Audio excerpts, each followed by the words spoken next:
Mrs. Manning, do you have any proof that your husband set the fire in Angel Square? No. And Todd's supposed confession to you that he took your child, did that convince the Landview Police Department to issue a warrant for his arrest? It would have been his word against mine. In fact, since his so-called return from the dead, isn't it true Mr. Manning has never been arrested, much less charged with any crime? Yes, that's true.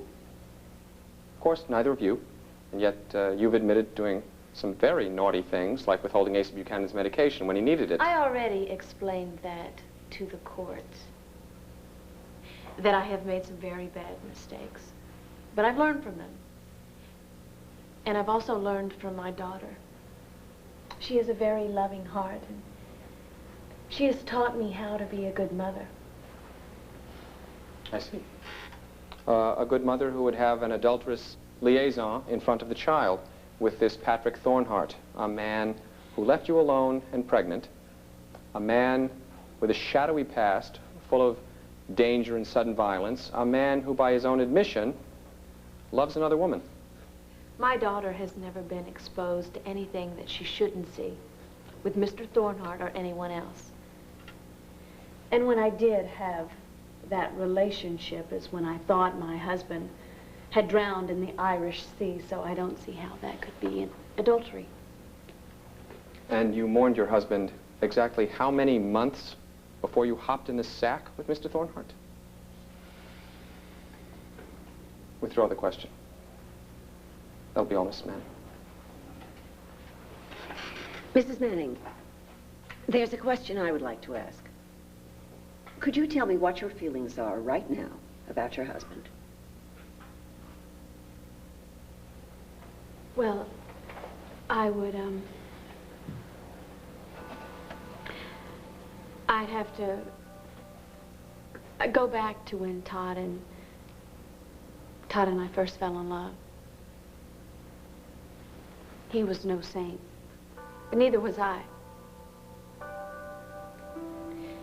But yet still he loved me. We both had demons, our own demons gnawing away at us. Yet loving Todd helped me to be less self-destructive, and I thought that I was doing the same for him. We were close. So close to saving each other. But you want to know how I feel now? Like I already lost my husband once when I thought that he died, and now I've lost him again because I failed to save him from the darkness in his own heart. I thought that Todd wanted to change at one time, but now I don't think that's possible, and I can't protect him from himself. But I can protect my daughter from the self-hatred and the violence that comes out of that. I don't think that Todd would deliberately hurt Starr, but she would be hurt. She would be hurt if she lived with him and saw that the light had gone from his eyes. Please. Please, Your Honor, don't give custody of my daughter to a dead man.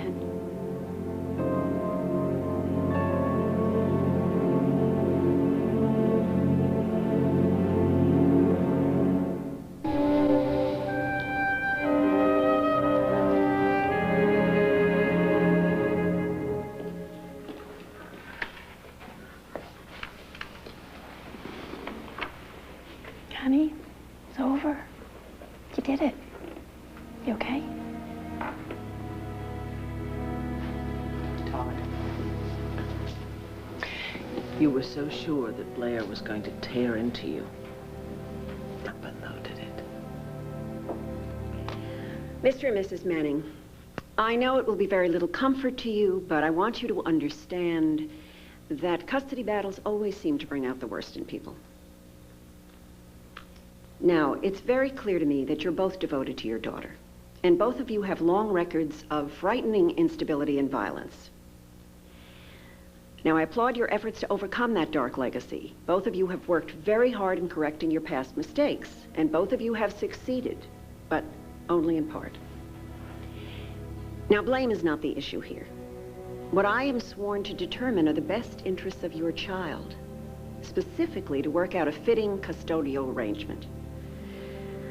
And having carefully listened to the testimony and the evidence in such a difficult case, I have arrived at what I think is the only possible decision.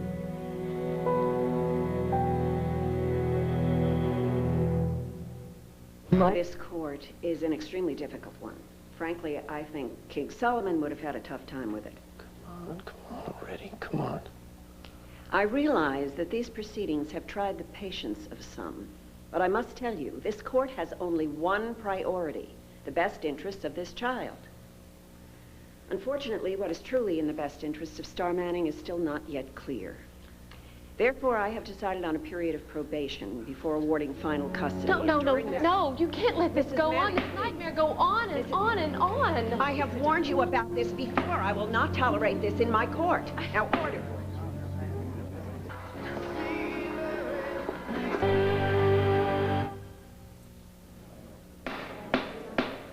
There will be quiet in my courtroom.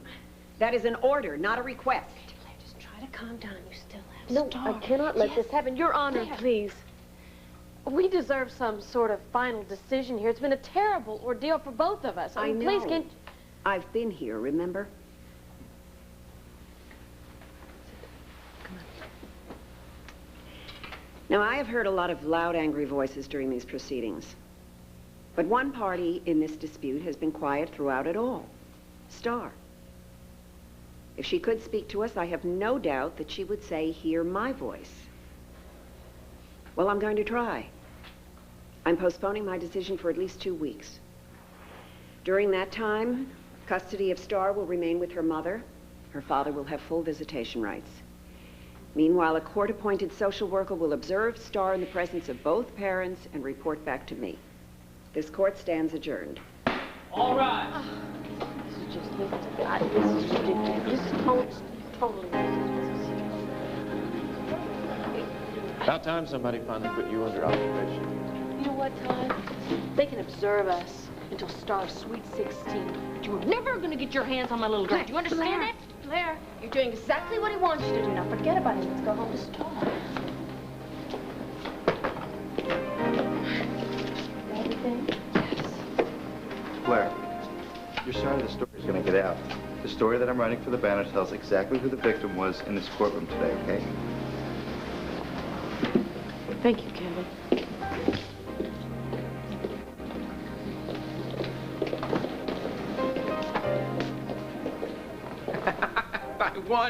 I won. Come on, give me a five. Come on. Don't gloat. Why? I have a lot to gloat about. You could still lose this, you know that? Especially if you forget, this is not about winning or losing. This is about doing what is best for your daughter.